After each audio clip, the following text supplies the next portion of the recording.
இப்போல்லாம் எப்படி இருக்குன்னா, இந்த வாரம் யாருக்கு ஃபீவர் வருது அப்படிங்கிற மாதிரி தாங்க போயிட்டுருக்கு.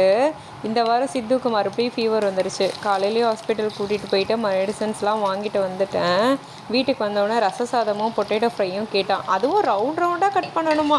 காலையிலே பயிறு கஞ்சி வச்சு கொடுத்துட்டு தான் போயிருந்தேன். வந்ததும் மெடிசன்லாம் கொடுத்து தூங்க வச்சுட்டேன். சரி, கொஞ்சம் நல்ல மிளகு, ஜீரகம், கருவேப்பிலை எல்லாம் நிறைய பூண்டு போட்டு தூக்கலாக ரசத்தை வச்சு கொடுப்போம், நல்லா தெம்பாக சாப்பிட்டுட்டு ரெஸ்ட் எடுக்கட்டும் அப்படின்னு செஞ்சிட்டு இருந்தேன்.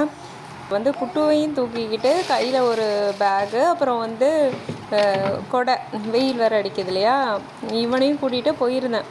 போயிட்டு ரிட்டன் வரும்போதே ஒரு பாட்டி என்னை மெனக்கட்டு நிப்பாட்டி சொல்கிறாங்க, ஏம்மா குழந்தை தலையை பிடிச்சி தூக்கிட்டு போமா, குழந்தை தலை சுளுக்கிக்கிச்சுன்னா என்னம்மா பண்ணுவேன் அப்படின்றாங்க. அவனுக்கு 10 மாதம் ஆகுதுங்க, அவன் தலையை ஸ்டெடியாக வச்சுப்பாங்க, இதுக்கு மேலே கை இருந்தால் நான் கண்டிப்பாக பிடிச்சிப்பேன்னு சொல்லிட்டு வந்தேன். அது என்னமோ அந்த பசங்களுக்கு வெங்காய கூடனா ரொம்ப இன்ட்ரெஸ்ட். ஹாஸ்பிட்டல் போனதுக்கப்புறம் வெயிட் செக் பண்ணேன், வெறும் 48 தான் இருக்கேன். எனக்கே ரொம்ப ஷாக்கிங்காக இருந்துச்சு, என்னடா இவ்வளோ வெயிட் கம்மியாக. சரிங்க, நம்ம நாளைக்கு ஒரு வீடியோவில் பார்க்கலாம். பாய்.